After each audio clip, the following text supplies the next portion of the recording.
حضرات آج یہ ایک بڑا اہم ٹاپک ہے جس پر میں آپ سے گفتگو کرنے لگا ہوں۔ بہت سے بھائی بہنوں کے سوال بھی آتے ہیں کہ حضرت ہم نے قسم کھائی اور قسم کھا کے توڑ دی تو اب ہمارے لیے کیا حکم ہے؟ بہت سے لوگ قسم کھا لیتے ہیں نا کہ میں قسم کھاتا ہوں اس سے بات نہیں کروں گا، اس سے بات نہیں کروں گا، تو اگر انہوں نے قسم کھائی اور بات نہ کرنے کی اور پھر بات کر لی تو وہ قسم توڑ دی، تو جو شخص قسم کھا کر قسم نہ نبھا سکے، قسم توڑ دے، وہ حانث کہلاتا ہے۔ تو اب اس کے لیے حانث کے لیے کیا حکم ہے، اس کو کیا کرنا ہے اگر قسم کھا کر کے توڑ دی؟ تو حضرات 7ویں پارے میں قرآن میں اس کا ذکر کیا گیا ہے کہ اگر کوئی قسم کھائے اور قسم اپنی توڑ دے تو وہ حانث ہو گیا۔ اب اس کے لیے کیا حکم ہے؟ تو جس نے قسم کھا کے قسم توڑ دی وہ اب یہ کرے گا کہ 10 مسکینوں کو کھانا کھلائے گا۔ من اوسطی ما تطعمون کا حکم ہے، قرآن میں لفظ ہے۔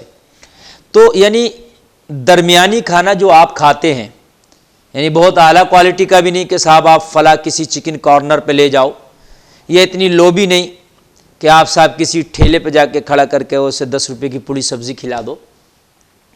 اوسطاً جو درمیانی کھانا عام طور سے آپ کھاتے ہیں وہ 10 مسکینوں کو، 10 غریبوں کو، 10 لوگوں کو کھانا کھلائے گا۔ کھانا کھلانا اس کی قسم کا کفارہ ہے، جس نے کیا قسم کھا کے توڑ دی۔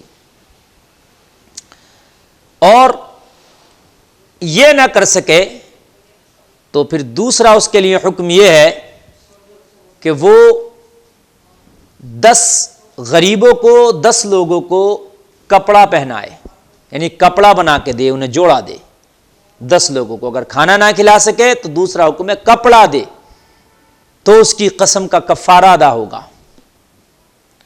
اور تیسرا حکم یہ ہے اس کے لیے، اب وہ حکم تو پورا کرنا بڑا مشکل ہے دور حاضرہ میں، وہ تیسرا حکم یہ تھا کہ کسی ایک غلام کو آزاد کرائے، حانث قسم توڑنے والا۔ تو اب غلاموں والا تو مسئلہ ہے نہیں، پہلے غلام خریدے بھی جاتے تھے اور غلام بیچے بھی جاتے تھے اور غلام خرید کے آزاد بھی کرائے جاتے تھے، لیکن اب غلاموں والا تو معاملہ رہا نہیں۔ تو اس لیے اب کسی غلام کو آزاد، اگر کہیں ہے ایسا مسئلہ تو اپنی جگہ آج بھی اٹل ہے، تو کسی غلام کو آزاد کرا دیں آپ، تو یہ تیسرا حکم ہے۔ اور اس کے علاوہ کوئی نہیں ہے۔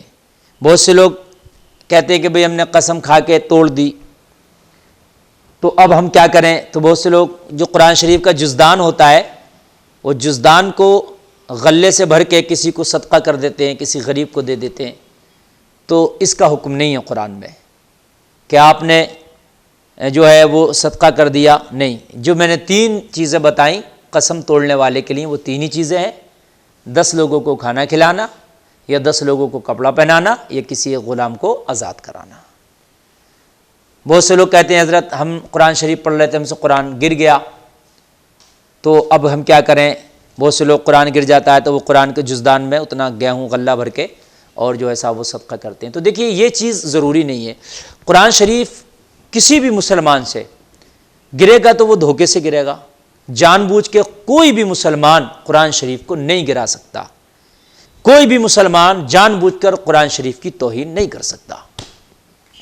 بھولے سے، اچانک سے اس سے گر گیا تو اس قرآن شریف کو آپ سر سے لگائیں، چومیں بوسہ دیں اور آپ اس کو رکھ لیں، کوئی پریشانی نہیں ہے۔